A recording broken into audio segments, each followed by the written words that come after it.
A história não contada. Dando continuidade à história de grandes personagens, podemos perceber que a história oficial relegou ao esquecimento personagens e acontecimentos de destaque pelo simples fato de terem sido protagonizados por afrodescendentes, pessoas pobres e mulheres. Há algumas décadas, os pesquisadores acadêmicos têm se esforçado para trazer à tona essas histórias. Mas o que se vê é que pouco tem chegado ao conhecimento do grande público. Bom, a minha função aqui é me debruçar em cima dessas pesquisas e trazer para vocês, a partir dessa série, a história não contada. Espero que vocês gostem do nosso personagem de hoje. E o personagem histórico de hoje é Joaquim Pinto de Oliveira, mais conhecido como Tebas. Ele nasceu em 1721 na cidade de Santos. Ele que foi negro e foi escravo do português mestre de obras Bento de Oliveira Lima e de sua esposa Antônia Maria Pinto. Décadas depois, o seu senhor e proprietário teria notícias de que em São Paulo existia uma grande demanda por construtores, uma vez que essa cidade começava a apresentar os primeiros sinais de crescimento. Tebas foi um ícone da arquitetura colonial, o mestre pedreiro Tebas, assim como ele foi conhecido no seu tempo. Esse nome Tebas chegou a ser utilizado até como um adjetivo. Quando você queria dizer no período que uma pessoa possuía uma grande habilidade para realizar coisas, né, realizar serviços, eles costumavam chamar, olha, fulano é um Tebas. Então essa palavra foi bastante utilizada para determinar pessoas que possuíam grandes habilidades. Tebas era um pedreiro que resolvendo problemas, que resolvia problemas que a taipa de barro socado não conseguia solucionar. Ele que utilizava rochas, em especial granito, provavelmente vindo da Serra do Mar, né, para fazer esse seu trabalho. O trabalho de Tebas se deu em maior parte em obras mandadas realizar pelas ordens e corporações religiosas da cidade, em suas respectivas igrejas e capelas.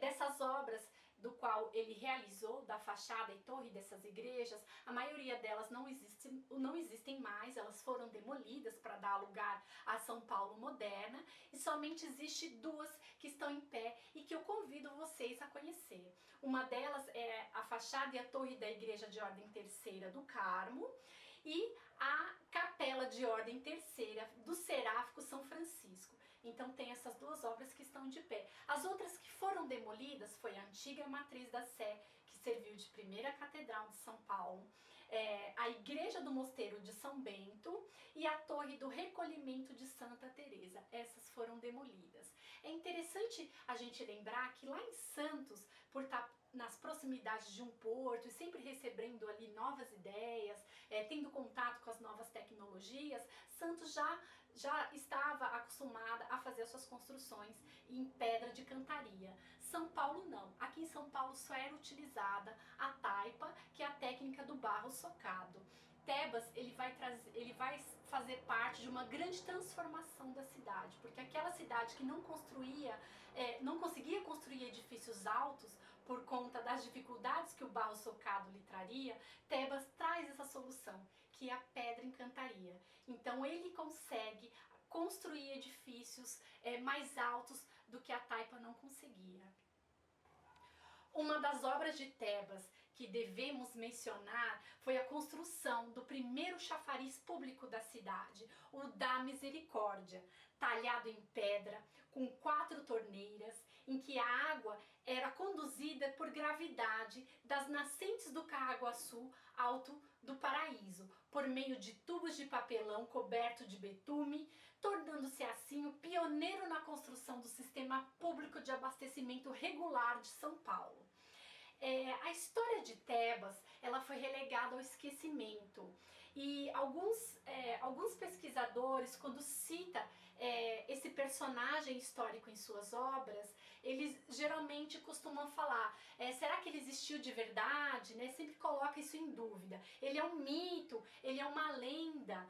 Na verdade, segundo o artista plástico Emanuel de Araújo, ele fala que a criação de mitos tem sido uma característica regular na memória da vida afro-brasileira e que reclamar a história afro-brasileira, diz ele, requer necessariamente o desmantelamento da lenda e a reconstrução de vidas plenas, de uma história plenamente vivida.